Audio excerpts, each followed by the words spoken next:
Un jour, je reviens de mon voyage.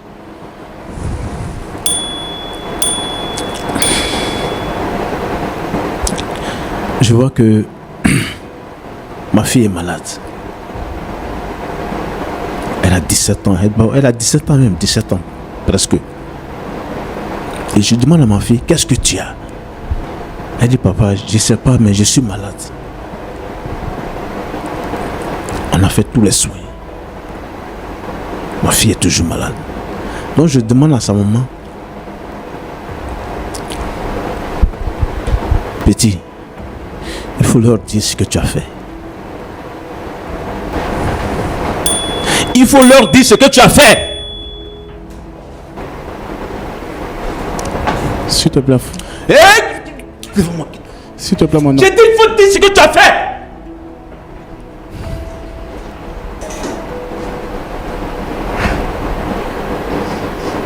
Ma femme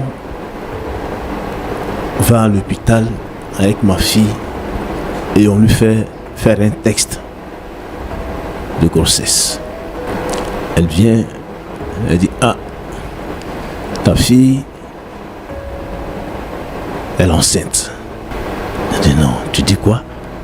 Ma fille ne sort pas. Ma fille ne sort pas. Si elle sort, c'est qu'elle allait à l'école ou bien on va à l'église. Ma fille ne sort pas. Qui t'a enceinté? Je demande à ma fille. Qui t'a enceinté? Elle ne parle pas. Il a fallu que j'insiste pour que ma fille me dise c'est son cousin qui l'a enceinté. Je ne sais pas comment c'est arrivé, mais encore là,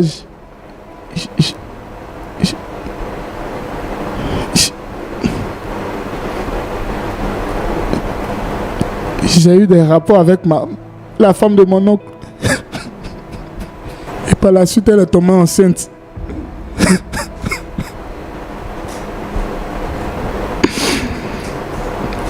Donc au finish, la femme de mon oncle et ma cousine sont enceintes de moi. Garçon pile. Tu es un garçon pile. Tu es un garçon pile. Non.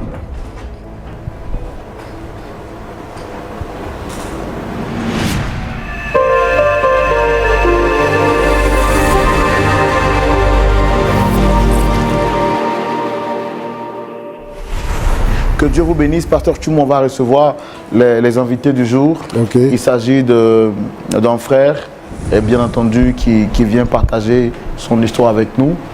Il se nomme Eric Botti. Okay. Et avec votre permission, on va le recevoir. Oui, on le reçoit.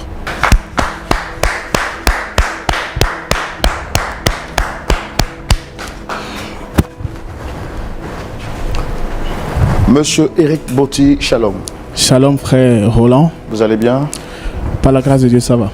Alors même s'il est vrai que vous me connaissez, je fais quand même les présentations. Roland Sambo, présentateur de l'émission. Le pasteur Tchoumou est juste à côté de nous. À la suite de votre histoire que vous allez nous expliquer, il prendra assez de plaisir à nous donner des conseils afin de nous aider, pourquoi pas, à retrouver une solution et repartir d'ici avec le sourire aux lèvres. Vous êtes Eric Botti. Est-ce que vous avez quelque chose d'autre à rajouter pour votre présentation? Quelque chose que je n'ai pas pu dire ou bien que vous trouvez nécessaire à dire? D'accord. Je suis Eric Botti, jeune cadre dans une entreprise de la place. Et il faut dire que j'ai un souci avec des membres de ma famille. J'ai tenté de résoudre le problème par mes moyens. J'ai informé ma famille, la grande famille, pour qu'on puisse trouver les solutions. Mais cela n'a pas porté. Et donc, me promenant sur YouTube, j'ai vu des vidéos, des séquences de vidéos de Point d'accord. Et j'ai vu que des solutions avaient été trouvées pour des problèmes similaires. Et donc, je me suis dit, pourquoi pas venir et trouver une solution à mon problème. Donc, c'est la raison de ma venue sur le plateau. D'accord. Et quelle est la personne que vous souhaitez rencontrer sur le plateau? Mon oncle. Roger Botti. Monsieur Roger Botti. Botti. Pourquoi le faire sur un plateau télé? Est-ce que vous avez tenté, avant de venir ici, de pouvoir échanger avec lui en privé ou bien même trouver des personnes âgées qui pourraient vous aider à trouver une solution à ce problème? Oui, j'ai contacté ma famille maternelle et on a cherché à rencontrer mon oncle, mais il faut dire qu'il n'a pas eu d'assises parce que mon oncle a refusé de me rencontrer. Et donc, j'ai vraiment tenté de régler ce problème-là avec lui, par mes moyens, par aussi mes connaissances et tout. Jamais il n'a accepté de me rencontrer. Donc, je pense que c'était la seule solution que j'avais, de vouloir venir vers vous, vers l'émission, afin de trouver un terrain d'entente. Je me dis que face à l'émission, face aux caméras, il pourra répondre favorablement à l'invitation. Ok, let's go straight to the point. Essayons de trouver donc un point d'accord. Et pour savoir qu'est-ce qui s'est réellement passé, je vous invite à nous rejoindre de l'autre côté dans le grand déballage. Et c'est tout de suite. Alors, monsieur Eric, vous nous dites que depuis un certain moment, vous avez un malentendu, le torchon brûle entre vous et votre oncle. La situation semble être compliquée. Vous êtes passé par tous les moyens, par tout ce que vous pouviez faire. Malheureusement, vous n'avez pas pu obtenir gain de cause. Alors, quel est le problème, quel est le nœud du problème entre votre oncle et vous? D'accord. Faut dire que je suis orphelin de père et de mère. À l'âge de 2 ans, j'ai été recueilli par mon oncle. Et quand je suis arrivé chez lui, il m'a accueilli comme son fils. J'avais pas vraiment confiance en moi à l'école primaire, mais c'est ce monsieur-là qui m'a boosté, qui m'a dit vas-y, je suis avec toi, tu es mon fils et tout. À l'école primaire, c'est quelqu'un qui venait m'accompagner à l'école et qui s'assurait à ce que je ne manque de rien. Il était toujours là parce qu'il payait mes scolarités, ma nourriture et je venais toujours en quart. Et jamais je n'ai eu un retard de scolarité parce que faut dire qu'il se démerdait, il se mettait à la tâche pour que moi j'ai un avenir meilleur. Après, je suis allé au collège. J'avais du mal à avoir des amis et tout. Donc mon oncle était devenu mon seul ami. Je me suis confié à lui et c'est avec lui qu'on papotait et tout. Et même par rapport à mes exercices de classe, c'est celui-là qui m'aidait à les traiter et m'aidait à surmonter mes lacunes et tout. Lorsque j'ai eu le BPC, il a même organisé une fête pour moi. Il m'a donné mon premier téléphone. Et c'est vraiment un homme doux qui est aimant en fait. Quelqu'un qui m'a accepté comme son fils. Il faut dire qu'il n'a pas de garçon. Il a 3 filles et sa femme. Et je suis devenu son garçon. Quand j'ai eu le bac à l'université, c'était un autre monde et tout. Quand je sortais pour l'université, c'était quand même difficile, les cours, le monde et tout. Mais chaque fois que je rentrais à la maison, c'était... Le bac, je rappelle que c'est l'abréviation du baccalauréat. C'est ça. Et chaque fois que je rentrais à la maison, je me sentais en famille, à l'aise, parce que on mangeait ensemble, on discutait, me demandait comment j'allais à l'école, mes rendus, tout ça. Et il m'a même, pour vous dire combien de fois il est aimant, j'ai moi-même ma propre chambre en fait. Et c'est quelqu'un que je ne pourrais décrire parce qu'il est vraiment quelqu'un qui aime. Et donc, il est arrivé un moment où il était occupé, c'est quelqu'un qui voyage beaucoup. Donc, il m'a confié la tâche. Malgré que vous ne soyez pas son fils légitime, oui. Il a vraiment pris soin de vous comme un bon père. C'est ça. Et il voyageait beaucoup et il m'a confié les tâches de la maison. C'est moi qui m'occupais de payer des factures. Au niveau de la maison, quand il y a des soucis, je l'appelais, papa, voilà, j'ai tel souci. Il m'envoyait de l'argent par rapport à mes cousines et Vraiment, c'est comme ça que notre relation était en fait. Il est arrivé un moment où le voisinage a commencé à raconter des choses sur moi, sur ma personne. Et chaque fois qu'il revenait, c'était ça en fait, le sujet de nos discussions maintenant. On m'a dit que tu as fait ci, tu as fait ça, est-ce que c'est vrai? Je lui disais toujours que c'était pas ma faute, c'était pas moi et tout. Donc on arrivait à s'entendre à ce sujet-là. Et donc je m'attendais pas à ce qui allait arriver en fait, par la suite. Un jour, je vais au boulot. Vous habitiez toujours avec lui? Oui. Faut dire que quand j'ai commencé à travailler, mon oncle m'a proposé de rester à la maison, le temps d'économiser et de pouvoir aussi construire une maison ou soit entreprendre et tout. Donc il a fait en sorte que je sois vraiment à l'aise, même quand j'avais la possibilité de devenir indépendant et tout. Il a décidé que je puisse rester avec lui. Si je comprends bien, quand après avoir eu votre baccalauréat, quand vous avez commencé à travailler, vous aviez voulu être indépendant. C'est ça. C'est-à-dire prendre un chez vous et ne plus être sous sa tutelle. C'est ça. Mais là, il vous a recommandé quand même de rester avec lui, le temps de vous permettre de vous faire une bonne santé financière. C'est ça. Et donc, c'est sur cette base-là que nous sommes partis. Et donc, j'étais encore à la maison, chez lui, malgré que je travaillais. Et un soir, je revenais du boulot. Je suis arrivé et je vois mon oncle en colère. Et mes bagages étaient dehors.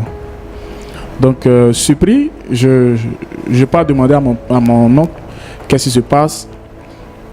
Et comme ça, sans me donner d'explication, il m'a dit de sortir, de quitter chez lui. Alors que je ne l'avais jamais vu fâché. Je ne l'avais jamais vu en colère comme ça. Donc, je me suis dit qu'il y avait quelque chose de grave. Quelque chose qui avait déclenché sa colère. Et c'est pas que je ne peux pas quitter sa maison, mais c'est quelqu'un qui m'a tout donné. Actuellement, je vis chez l'un de mes amis, l'un de mes collègues plutôt. Je peux me prendre une maison. Il vous a mis dehors? Oui, il m'a mis dehors. Mes bagages, tout dehors. C'est pas que je ne peux pas me prendre une maison, mais c'est quelqu'un qui a tout fait pour moi. Aujourd'hui, par la grâce de Dieu, je suis financièrement stable et je veux aussi aider mon oncle à sortir de sa situation et tout, et aussi aider mes cousines, ma tante et tout. Donc je me dis que c'est pas maintenant là où j'ai les moyens de pouvoir m'occuper d'eux que je dois me séparer d'eux en fait. C'est ma famille, c'est la seule famille que j'ai actuellement sur... en tout cas, c'est la seule famille qui m'importe, qui prend soin de moi et tout. Donc, je veux aussi me sacrifier de la même manière qu'il s'est sacrifié pour moi. Je veux aussi me sacrifier pour que mon nom puisse être content de moi. Et quelles sont les raisons pour lesquelles il vous a mis dehors? Au début, c'était que je fumais, que je buvais et que je cherchais des filles et tout. Donc, c'est ce qui est venu par le voisinage en fait. Que je sortais avec des filles, je buvais, j'étais devenu... Vous avez mis dehors sur la base des ragots, de ce qu'on disait. Voilà, c'est ça, des ragots et tout. Donc, est-ce que ces ragots et ces dits sont vérifiés ou étaient vérifiés? Non. Je suis quelqu'un d'assez calme, d'assez consciencieux, donc c'est pas ma personne. Et c'est pas de moi en fait qu'il s'agit. D'accord. Alors aujourd'hui, vous avez souhaité le rencontrer sur ce plateau. Qu'est-ce que vous voulez lui dire exactement? Déjà, chercher à m'excuser si par inattention j'ai eu à le blesser ou si par mes actes j'ai eu à faire quelque chose qui l'ont mis dans cet état. J'aimerais vraiment m'excuser, lui demander pardon. Je veux juste qu'on redevienne comme une famille en fait. Je veux que mon oncle et moi et mes cousines nous puissions être une famille, vivre ensemble. C'est la seule motivation qui me pousse à vraiment demander à mon oncle de se déplacer, de venir sur le plateau afin de pouvoir discuter de ces malentendus là. Donc c'est vraiment orphelin de père et de mère. C'est ça. Votre oncle vous a mis dehors. Oui. Et aujourd'hui, vous souhaitez vraiment avoir sa clémence pour revenir à la maison. C'est ça. Parce que il ne mérite pas sinon que votre relation ne mérite pas de se terminer de la sorte, car il est celui qui vous a tendu la main C'est ça. alors que vous étiez vraiment dans le besoin. C'est ça. D'accord. Ok, ben nous allons recevoir votre oncle. Vous avez dit, c'est monsieur Roger. Monsieur Roger. Merci beaucoup de recevoir ici notre très cher monsieur Roger. Je vous demande de le recevoir sous vos applaudissements, s'il vous plaît.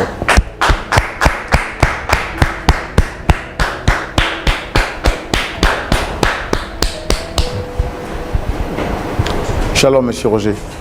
Installez-vous. Shalom, monsieur. Shalom, monsieur. Installez-vous.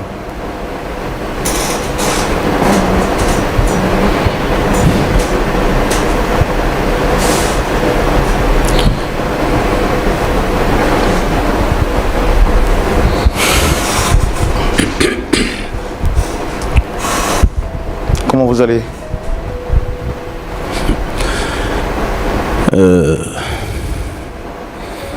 Je vais bien. Merci d'être venu. Je peux le voir, ça n'a pas été facile pour vous d'être là. Et votre étonnement le prouve. Mais merci d'être venu tout de même. Alors, Je vous écoute, monsieur. comme je le fais pour tous ceux qui arrivent ici, je me présente, je suis Roland Sambo. Même s'il est vrai que vous me connaissez déjà, le pasteur Tchoumo est juste en face de nous. Et à ma gauche, vous avez monsieur Eric Botti. Est-ce que vous le reconnaissez? Excusez-moi, monsieur. Je dis, ce que tu as fait, ça suffit pas, quoi. Tu m'amènes ici encore pour m'humilier devant tout le monde. Tu as fait, je n'ai rien dit, c'est resté en famille. Tu m'amènes encore devant les gens pour m'humilier. C'est pas mon neveu, je ne le connais pas, monsieur. Je ne le connais pas. Bon, vous dites que vous ne le connaissez pas. Je n'ai pas envie de mettre en doute ce que vous dites. Mais vous dites qu'il a fait quelque chose en secret, vous l'avez laissé en secret. Il vous emmène à la face publique pour vous humilier. J'ai bien peur que cette phrase trahisse vraiment votre pensée. J'ai l'impression que vous le connaissez, mais vous gardez des rapports un peu tristes avec lui. Vous savez, c'est par respect pour vous. Sinon, je serais déjà parti. Cet enfant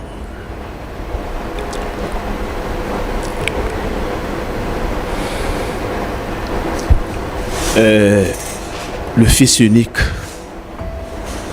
de mon grand frère. Essayez de rapprocher le micro, s'il vous plaît. Cet enfant est le fils unique de mon grand frère. Paix à son âme.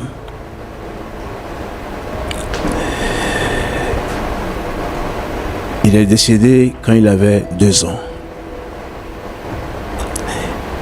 Par une courte maladie. Et sa femme, qui n'a pas pu supporter la mort de son mari, quelque temps après, elle aussi elle est décédée. Et j'ai pris cet enfant comme mon fils.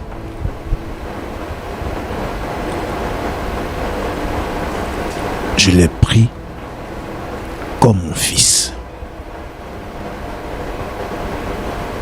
J'ai payé sa scolarité. Il ne manquait de rien. Souvent même j'oubliais mes enfants. CP1. Rapprochez le micro, s'il vous plaît. De CP1, de la maternelle, jusqu'à ce que ce petit ait son bac et il travaille aujourd'hui. C'est un enfant gentil, respectueux.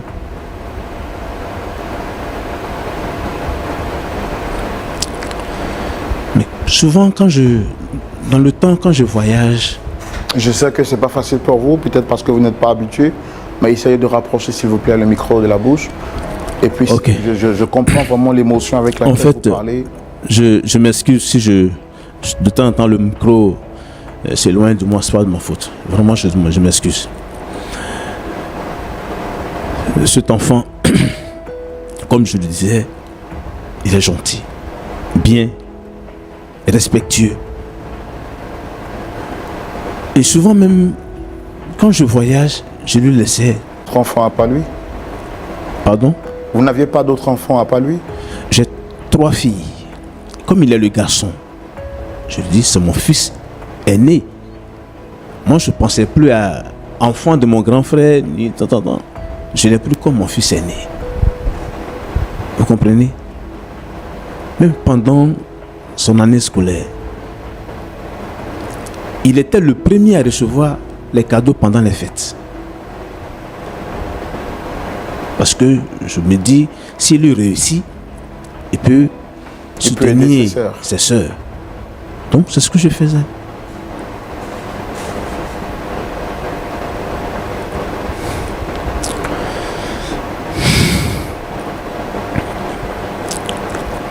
Et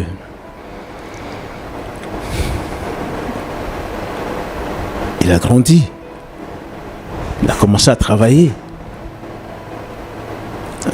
Souvent quand je reviens de mes voyages, on me raconte beaucoup de choses. Je l'appelle, je lui demande, mon petit, tu fumes? Il dit non. Tu bois? Il dit non, papa. Il dit, ah, fais attention. Tu es encore jeune, laisse la cigarette. Et non seulement moi, je vais à l'église. C'est mal vu de voir l'enfant de quelqu'un, d'un chrétien, en train de fumer et boire. S'il te plaît, la cigarette et la boisson, laisse ça de côté. Si tu veux réussir dans ta vie, laisse la cigarette et la boisson. Il dit non, papa, je ne bois pas, je ne fume pas. Non, tu sais, si je fais, j'ai dit d'accord. Moi, je te fais confiance. Donc, c'est l'enfant, c'est un enfant. Comme il travaille et il est à la maison, à un moment donné, il voulait prendre sa maison. J'ai dit non, reste à la maison. Le temps d'économiser. Reste à la maison. Tu viens de commencer, ça ne vaut même pas 1 an. Tu veux prendre la maison. Les charges seront trop. Reste un peu à la maison. 2 ans, 3 ans. Au moins, tu as le temps d'économiser. Tu as bien économisé. Quand tu prends ta maison, tu es libre. Tu sais comment faire. Il dit d'accord, j'ai compris, papa. Donc, je me dis, si je ne suis pas là, c'est l'aîné. Donc, je lui confiais toutes les responsabilités. Et je vais en brousse. Moi, j'ai des champs, j'ai des plantations quelque part. Donc, chaque fois, je peux faire 2 ans. Enfin, pas 2 ans, je peux faire 2 semaines, 3 semaines. Puis je reviens. Pendant ce temps, il est à la maison, il s'occupe de tout. Un jour, je reviens de mon voyage.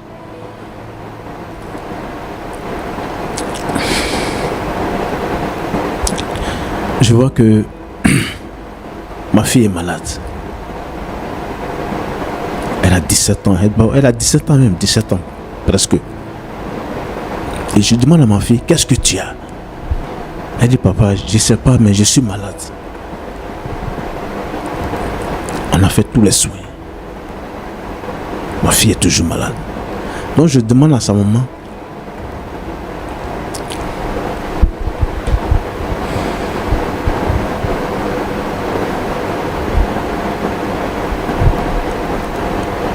petit, il faut leur dire ce que tu as fait.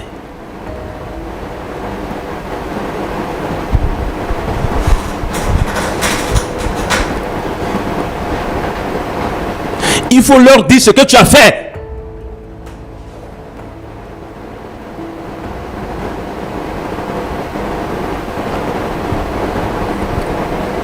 Monsieur Eric, vous nous avez dit qu'il vous avait mis dehors sans raison valable. Alors, il nous dit de dire en réalité ce que vous avez fait.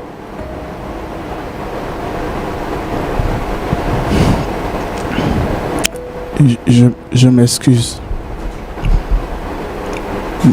Oh non, je m'excuse. S'il te plaît. S'il te plaît, mon nom. J'ai dit, il faut dire ce que tu as fait.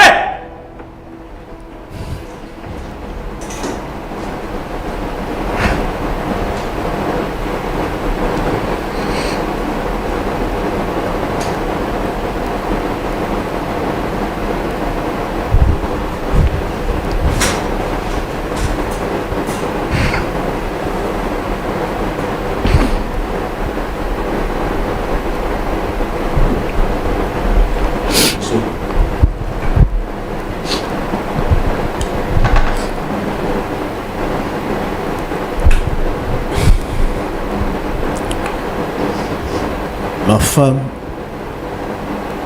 va à l'hôpital avec ma fille et on lui fait faire un texte de grossesse.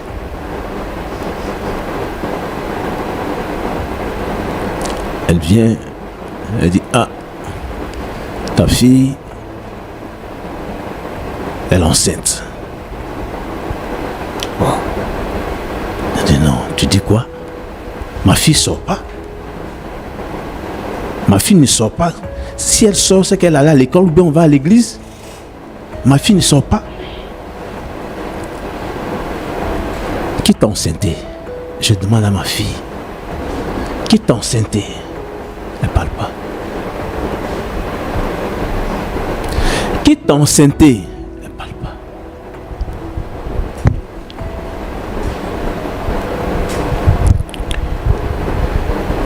Il a fallu que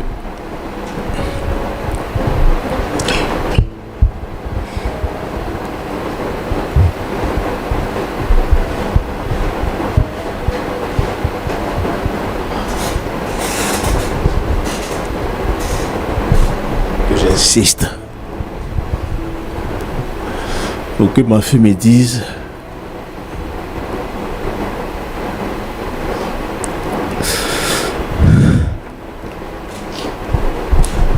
c'est son cousin qui l'a enceinté.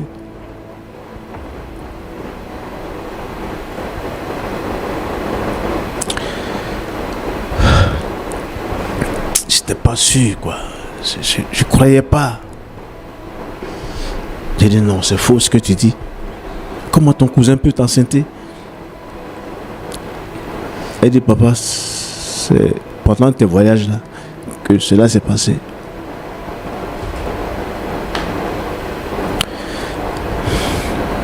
Bon, je l'ai appelé. Il ne faut pas seulement écouter l'autre. Je l'ai appelé. Au départ, il voulait nier. J'ai appelé les deux. Et il a avoué qu'il enceintait ma fille. L'enfant que j'ai pris comme mon premier fils. J'ai élevé. Le merci. C'est ma fille qui est enceinte. Mon non, c'est pas comme ça. Hey, pour tes têtes, qu'est-ce qui s'est passé? Si c'était pas, je me lève sur ce plateau. Si ne c'était pas, je me lève, monsieur. D'accord. Tu penses que c'est ça seulement? Et ça fait combien de mois déjà qu'elle est enceinte? Ça fait 3 mois.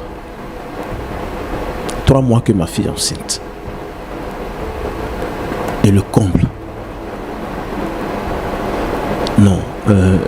Pour le respect que je vous dois, monsieur, en tant qu'un cadre de l'église, je vous demande pardon. Je ne peux pas dire ça de ma bouche. Ce qu'il a fait là, je ne peux pas dire. S'il ne peut pas le dire, moi je ne peux pas dire ça, monsieur. C'est une honte pour moi. C'est une honte pour moi. Je ne peux pas. Mon oncle, pardon, mon oncle, pardon. Monsieur, s'il vous plaît. Monsieur.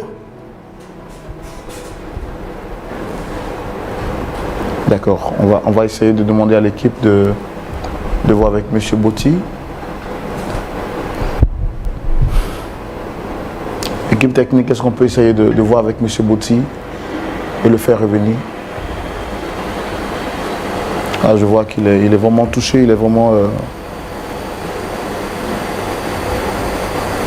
Est-ce qu'on peut nous faire revenir monsieur Botti, s'il vous plaît?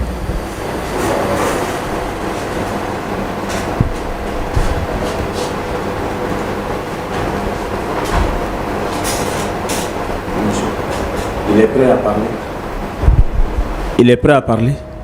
Donc je comprends que ce que vous vivez est très grave, difficile à dire et même à vivre. Voir que celui en qui vous avez investi toute votre confiance engrosse votre fille qui est comme sa sœur et le dire encore sur un plateau public, c'est très grave. Mais nous, notre objectif, c'est de vous aider. Parce que là, vous avez vraiment mal. Monsieur, si c'était seulement que ma fille, on peut régler ça en famille. Y aurait-il d'autres choses que nous ne savons pas encore sur ce plateau? Pire que ça. C'est pourquoi je ne voulais pas m'asseoir. Et ça ne doit pas venir de ma bouche. D'accord. Asseyez-vous, je pense qu'il va parler finalement. Monsieur Eric, Oui. vous savez, nous sommes un plateau très sérieux. Quelqu'un m'a dit une chose une fois, il y a 3 personnes à qui vous ne devez jamais mentir dans la vie. La première personne, c'est votre médecin. La deuxième personne, c'est votre avocat. Et la troisième personne, c'est votre pasteur. Parce que si vous mentez à votre médecin, il ne saura pas vous prescrire le remède qu'il faut. Si vous mentez à votre avocat, il ne saura pas comment vous défendre devant les tribunaux. Et si vous mentez à votre pasteur, il ne saura pas comment vous orienter par les conseils spirituels. Vous êtes venu sur ce plateau parce que vous dites que vous voulez qu'on vous aide à trouver un point d'accord, à vous réconcilier avec celui que vous considérez comme votre père et qui en réalité est votre père. Vous nous avez dit que vous avez été victime d'accusations. Et c'est la raison pour laquelle votre oncle, qui est votre père aujourd'hui, vous a mis dehors. Sur ce plateau, on découvre que vous avez engrossé votre cousine, qui est comme votre soeur et qui en réalité l'est. Est-ce que vous reconnaissez d'abord ce premier fait?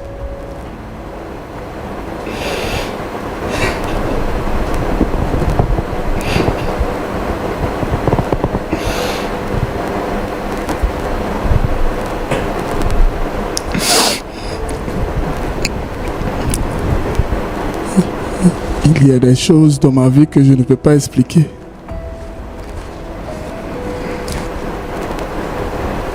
Je ne sais pas si c'est parce que j'ai perdu mes parents que la situation est arrivée. Je ne maîtrise pas. Effectivement, mon oncle a raison.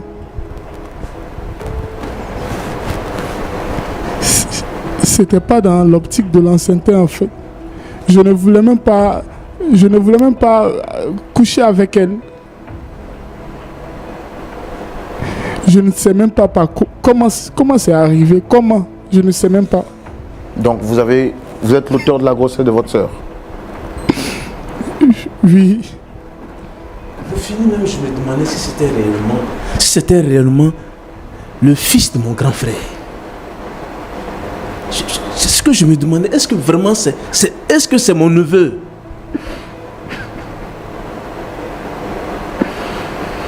Alors, Il n'a pas fini, monsieur. Il n'a pas fini. qu'est-ce que vous nous cachez d'autre? Nous, on est prêts à vous aider. On est prêts à vous aider. C'est pourquoi on est là. Nous, on n'est pas là pour vous juger. Ici, ce n'est pas un tribunal. D'accord? Ici, c'est un plateau spirituel qui, par la grâce de Dieu, aide à trouver des solutions. Et la Bible dit, celui qui confesse ses fautes et les délaisse obtient miséricorde. Donc le premier pas que vous devez faire, c'est d'ouvrir la bouche et de confesser. David dit aussi longtemps que je me taisais, mes os à l'intérieur de moi se consumaient. Ouvrez la bouche et parlez. Qu'avez-vous fait de plus que vous avez peur de nous dire ou que vous avez manqué de nous dire?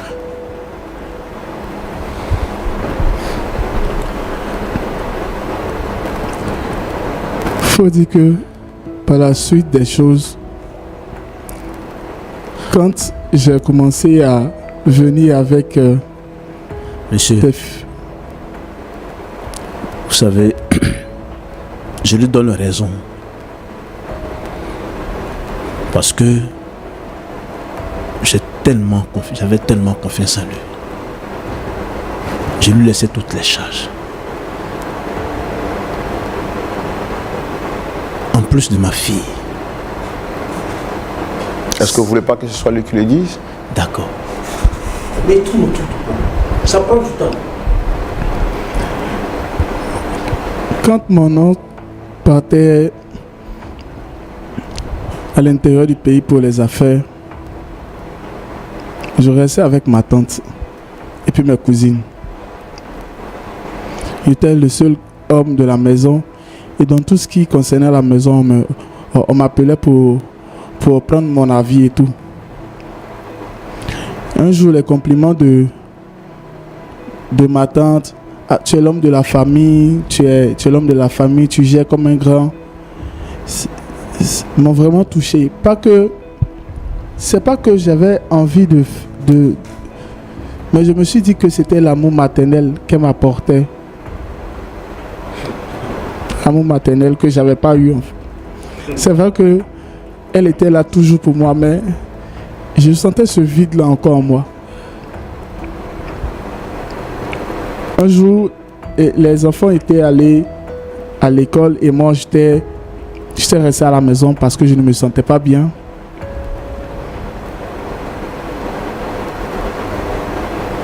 La femme de mon oncle est venue avec des médicaments pour que je puisse les prendre.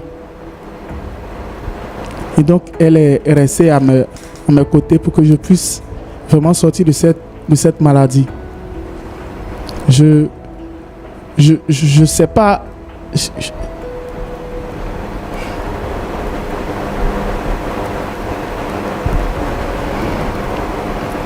Je ne sais pas comment c'est arrivé. Mais encore là,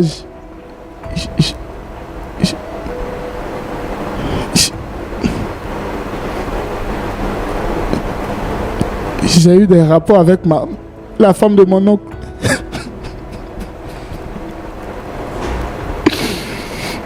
Et par la suite, elle est tombée enceinte.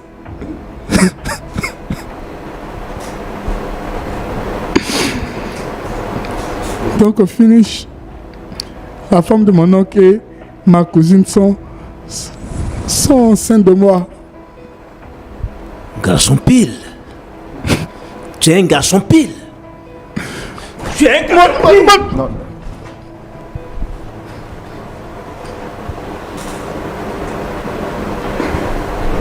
Mon oncle, s'il te plaît. Hé, monsieur, c'est à vous j'ai affaire. Mon oncle, tu es mon père. Je te laisse-moi, monsieur. C'est à vous j'ai affaire. Si je me suis levé, j'ai pas besoin. Là, j'ai pas besoin de pardon. Je peux pas. Son pardon même là, je peux pas accepter. Son pardon là, je peux pas accepter. Je peux même aujourd'hui, demain ou après-demain, je peux jamais accepter son pardon. Tu acceptes ma fille. Tu acceptes ma femme. Aïe! Mon argent, t'as évolué. Mon argent, j'ai laissé mes enfants, je t'ai mis à l'école. Tu travailles aujourd'hui. Ah, petit, reste à la maison pour économiser. J'ai mal fait. Son pardon aujourd'hui, son pardon demain, son pardon après-demain, je ne peux pas accepter ça. Même si mon frère sort de sa tombe, je ne peux pas accepter ça. Je vous dis aujourd'hui, donc la comédie qu'il est en train de jouer là, ça c'est pas pour moi. Si je peux partir. J'attends votre... Et votre femme et votre fille, où est-ce qu'ils vivent aujourd'hui? Bon, ma fille c'est ma fille. Je ne sais pas où ma femme, elle aussi, je ne sais pas où elle est. C'est parce que je ne suis pas garçon qu'elle a accepté de coucher avec lui. Donc, elle donne un cas se marier. Ma fille, j'ai beau faire, c'est mon sang. C'est mon sang. Ça me fait mal, mais je suis obligé. Femme là, il n'a qu'à prendre.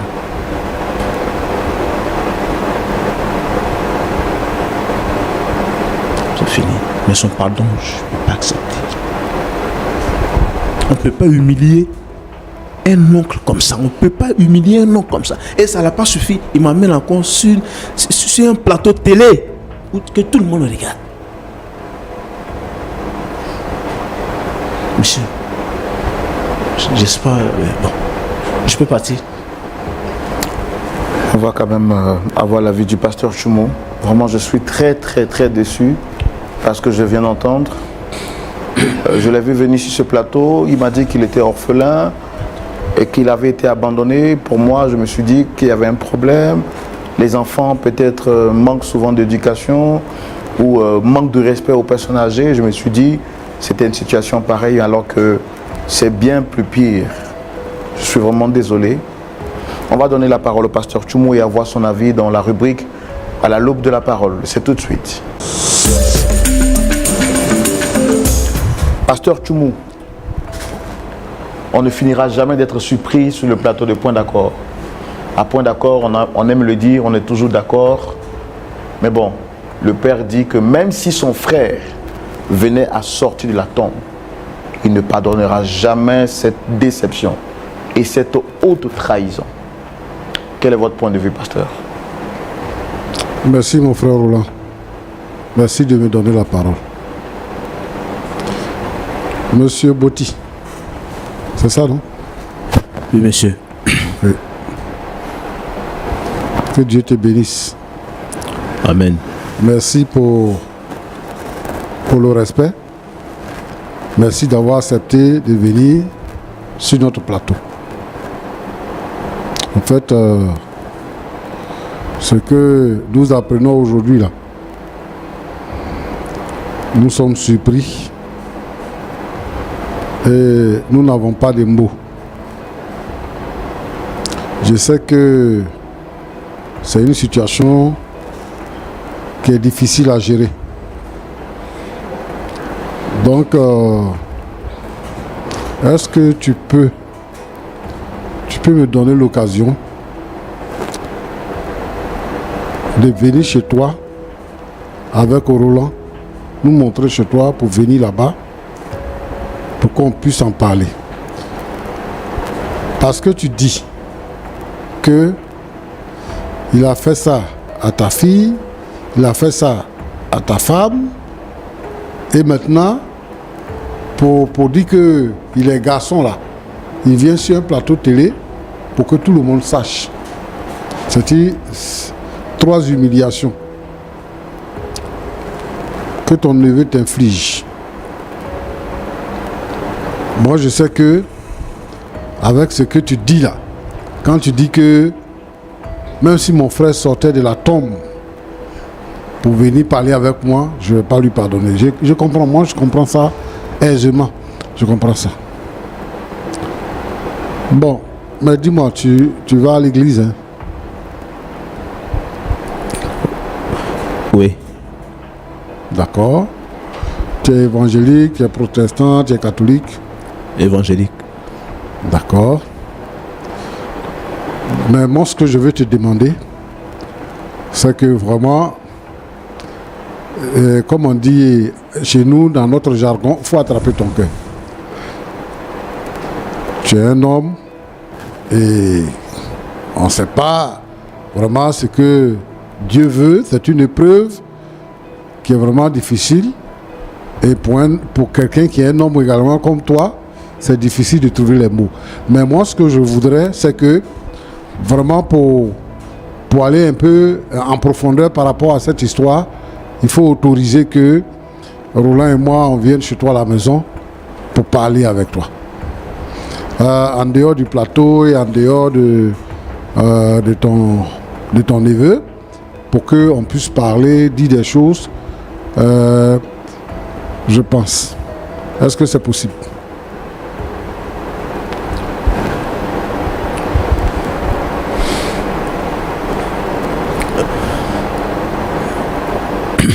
Tout à l'heure, vous m'avez demandé si je partais, si j'étais chrétien. Et en plus de ça, vous-même, vous êtes un pasteur. Je ne peux jamais refuser un pasteur de venir chez moi. Vous pouvez venir seul. Mais je ne vais pas voir Roland. Et je ne vais pas voir cet enfant. Je ne vais pas le voir. Vous pouvez venir seul. Vous êtes un homme de Dieu. Je vous reçois chez moi. Vous pouvez venir. Il n'y a pas de souci. Ok. Merci beaucoup. Je vais te revenir. Eric, Oui, pasteur. ça va? Ça va un peu. D'accord. Bon, en fait, quel est le but que tu veux atteindre? Et puis tu es venu nous voir pour venir sur le plateau. C'est quoi tu veux atteindre comme but? Je veux juste dire maintenant que je n'avais pas tout organisé. J'avais pas tout prévu.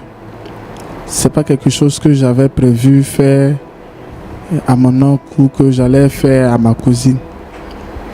Moi, je me demande, c'est quelle incitation que tu as eue en couchant avec ta soeur, ta petite soeur. C'est quelle incitation que tu as en couchant avec ta tante. C'est-à-dire que le monsieur là, c'est le frère de ton papa. Et toi-même, tu étais bébé quand ton papa est mort. Donc quand tu as ouvert les yeux, que tu as commencé à voir clair, c'est avec lui que tu as été. Et il t'a encadré comme un fils. Jusqu'à ce que tu travailles. Et pour que tu sois encore un homme, il a dit reste, fais des économies avant d'aller chez toi. C'est ce qu'il a dit. Tu dis que tu n'avais pas prévu ça. Tu n'as pas prévu. Pour aller avec une femme, il faut se déshabiller. Et puis bon, vraiment, je ne suis pas sûr que pour commettre un tel acte, on doit se réveiller et puis on fait. Ce sont des choses qu'on médite. On fait des plans. Et tout ça, avant de passer à l'acte. Dis-moi, comment est-ce que tu te sens quand tu couches avec la fille et quand tu couches avec la mère? Comment tu te sens? Mais pourquoi tu es venu ici?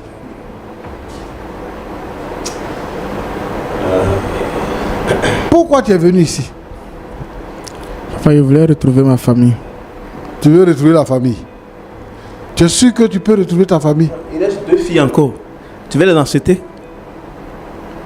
Tu as fini à l'aînée, tu veux... Comment tu veux retrouver la famille? C'est-à-dire que, moi je veux te dire, mets dans ta pensée que lui c'est ton père et que les filles là, ce sont tes soeurs et que la femme là, c'est ta mère. Tu peux coucher avec ta mère? Non, non. Tu peux coucher avec tes propres soeurs? Non, non. Donc c'est parce que tu considères les autres là comme des étrangers. C'est-à-dire que c'est pas ta mère, c'est pas tes soeurs. Donc tu peux les utiliser comme tes copines. En prenant la mère et la fille. Mon petit, moi je sais pas, hein. Ou bien c'est le travail que tu fais maintenant là, qui te monte à la tête. Tu as eu travail. Mais si ton oncle ne s'était pas occupé de toi, Roland, Pasteur. c'est pour ça souvent, Oui. il y a des réactions qu'on ne comprend pas. Si son oncle ne s'était pas occupé de lui, allait dire on il est va méchant. dire il ne s'est pas occupé de l'enfant de son frère. Il est méchant. Il est méchant. Voilà, lui encore, il s'occupe de l'enfant de son frère, comme son propre enfant. Il fait même de lui son héritier. Et pour récompenser son oncle, c'est sa femme et sa fille qui l'engrossent. C'est grave. Et il vient nous voir pour ça. Mais je vais dire aux neveux qui sont dans nos maisons, de faire vraiment très attention. De faire très attention. Ton oncle, il t'a donné une chambre, pour te respecter. Pour te respecter. Il t'a donné une chambre pour toi seul. Il s'occupe de toi. Même étant à l'université, il s'est occupé de toi. Si c'était quelqu'un, il allait dire, bon, maintenant tu es devenu grand, il faut partir. Vraiment, je ne sais pas où va le monde aujourd'hui. Voilà. Pasteur, Je ne sais pas où va le monde. très grave. Je vais demander à tous ceux qui hébergent les jeunes gens dans leur maison, d'avoir les yeux ouverts. Cousins, neveux, même l'enfant qu'on est venu te confier pour aller à l'école, il faut avoir les yeux ouverts. C'est pas être méchant, hein, c'est pas être jaloux. Mais pour être prévoyant, il faut être prudent, comme un serpent, pour ne pas se retrouver dans ce genre de situation. Ce que tu as fait là, la récompense, c'est la malédiction.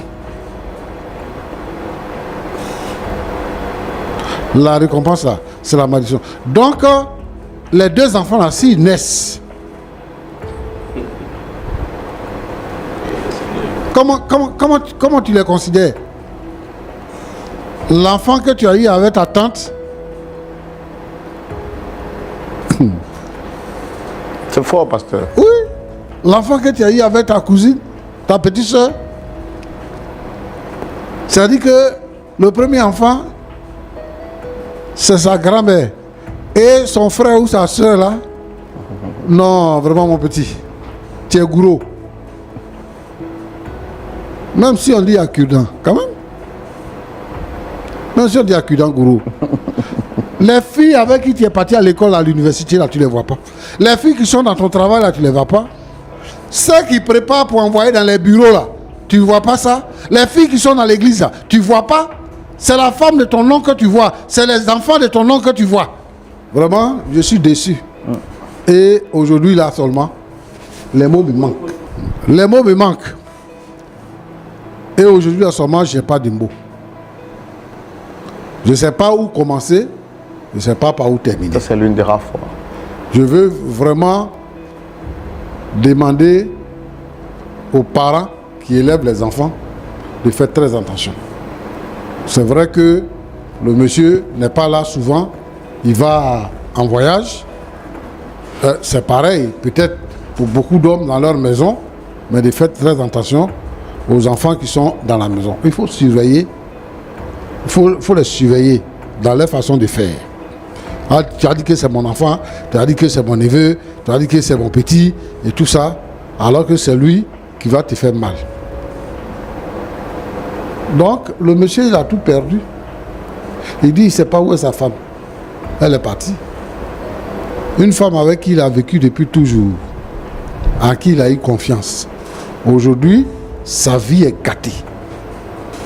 Quand tu vis avec une femme, et puis après la femme s'en va, ta vie ne peut plus être normale. Et comment lui, il va regarder ses enfants-là, l'enfant de sa femme-là, s'ils arrivent à se réconcilier, ou bien même l'enfant de sa fille-là, il dit qu'il ne peut pas rejeter sa fille. Elle va accoucher. Et l'enfant va commencer à grandir dans la maison. Comment lui, il regarde l'enfant? Vraiment, Roland, pasteur, je pense que c'est une affaire qu'on doit régler hors antenne. Si moi j'étais au courant que ça allait prendre cette tournure-là, il allait t'encourager à ne pas les recevoir. Mais dans tous les cas... Parce qu'il a usé de malice en fait. Malice, il a dit voilà. qu'en tant qu'orphelin, voilà. son oncle l'a rejeté. Et donc, n'ayant où parti, voilà. Nous on se dit que c'est normal de le recevoir et de le réconcilier avec son oncle. D'accord. Mais c'est seulement sur ce plateau qu'on apprend qu'il a engrossé à la fois sa tante, qui est sa mère, et sa cousine, qui est sa sœur. C'est un problème qu'on va régler cas par cas. On va rencontrer l'oncle, on va rencontrer le pasteur et on va rencontrer la dame. On va le faire, on va parler avec eux. Mais je veux dire que le jeune homme a mal fait. Et ça, ce sont les brebis galeuses. Il y a des gens comme ça qui sont dans l'église, qui sont vraiment très dangereux. Je veux que les jeunes gens ouvrent les yeux sur les gens qui vivent avec eux. Et que même dans l'église, il faut surveiller le comportement des jeunes gens. Si tu vois les jeunes là, qui sont dans l'église, et puis tu les vois des heures indues, il faut réagir automatiquement. Il ne faut pas autoriser qu'ils soient tout le temps ensemble dans des choses, tu seras surpris du résultat.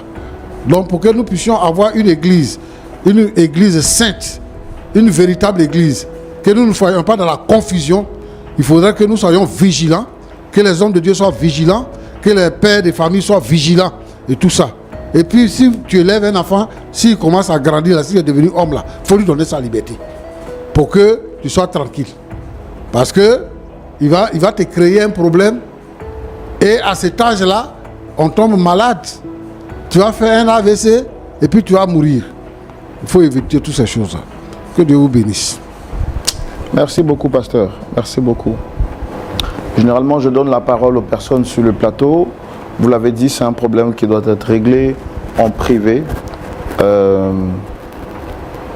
Monsieur Botti, avant de partir, quel serait votre mot de fin? Je dis merci au pasteur pour son message. À vous aussi, merci. Vous voyez, c'est difficile. Et comme il a dit, on va essayer de réfléchir. Je vais essayer de réfléchir. Sinon, franchement, je ne suis pas prêt. Et comme c'est un homme de Dieu, je ne sais pas comment il va procéder, mais peut-être qu'avec le temps, mais sinon, présentement, je ne suis pas prêt. Je vous dis merci de m'avoir reçu sur ce plateau. D'accord. Et merci au pasteur.